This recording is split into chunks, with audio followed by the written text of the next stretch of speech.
Assalamualaikum warahmatullahi wabarakatuh. Perkenalkan, nama saya Adrian Halek. Nah, pada video kali ini saya akan mendongeng sedikit tentang dongeng Danau Toba.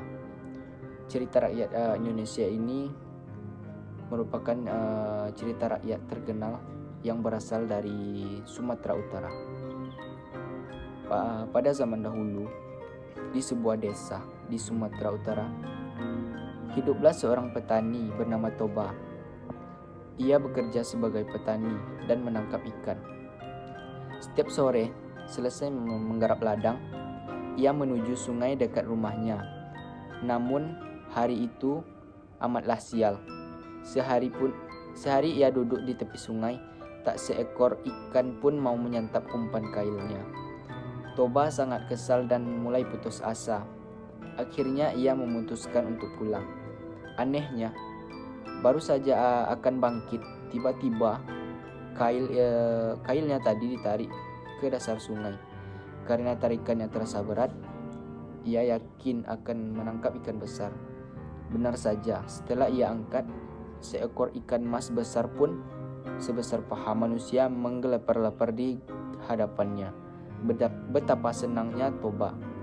Segera dibawanya ikan tersebut untuk pulang. Sesampainya di rumah, di sebuah keajaiban datang terjadi. Ketika ia hendak memotong ikan, tiba-tiba ikan tersebut dapat berbicara. "Tolong, jangan bunuh aku. Nanti aku akan membantumu kehidupanmu." Toba pun terheran-heran. "Tapi aku lapar. Aku butuh lauk untuk malam hari ini," kata si Toba. "Nanti aku akan sediakan makanan untukmu. Lepaskan aku," jawab ikan itu mengiba. Toba yang kasihan pada akhirnya melepaskan ikan tersebut ke sungai.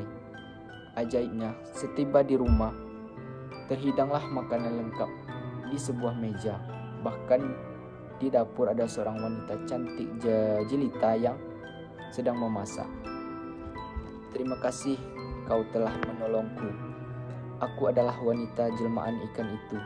Sekarang aku mengabdi menjadi manusia," ujarnya. Wanita tersebut ternyata merupakan seorang putri yang dikutuk menjadi ikan. Beberapa waktu kemudian, Toba ingin sekali menikahi wanita cantik itu. Wanita itu setuju, namun ia mengajukan sebuah syarat. "Jangan sekali-sekali kau mengatakan asal-usulku dari mana, sekalipun kepada anak kita nanti.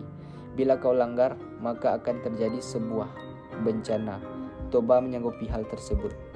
Tidak lama kemudian, mereka dikaruniai seorang anak laki-laki yang diberi nama Samosir, dan mereka hidup bahagia.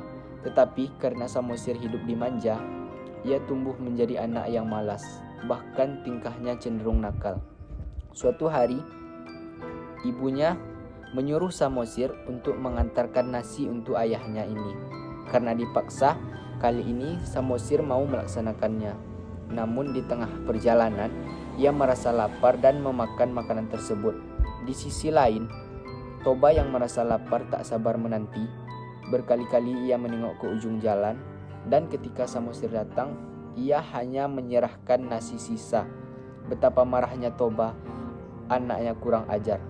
Berani benar kau memberi ayahmu nasi sisa, dasar anak keturunan ikan." Lalu dipukulnya Samosir ini hingga ia menangis. Samosir pun kemudian segera pulang dan menemui ibunya dan mengadukan apa yang terjadi. Ibunya terperanjat. Tiba-tiba petir menyambar langit. Seketika angkasa gelap. Cepat-cepat wanita itu menyuruh Samosir naik ke bukit paling tinggi. "Cepatlah nak, selamatkan dirimu," teriaknya. Samosir segera berlari menuju bukit. Lalu turunlah hujan amatlah lebat. Wanita itu segera terjun ke dalam sungai dan kembalilah berubah menjadi ikan. Sungai mendadak bergolak. Toba ketakutan dan teringatlah ia pada janjinya yang sudah ia langgar, tapi sudah terlambat. Air sungai terus meluap dan menenggelamkan seluruh desa. Lama-kelamaan, genangan air itu membentuk sebuah danau bernama Danau Toba. Sedangkan pulau-pulau di tengahnya dinamakan dengan Pulau Samosir. Mungkin sekian dongeng singkat dari saya. Lebih dan kurang saya mohon maaf. Wassalamualaikum warahmatullahi wabarakatuh.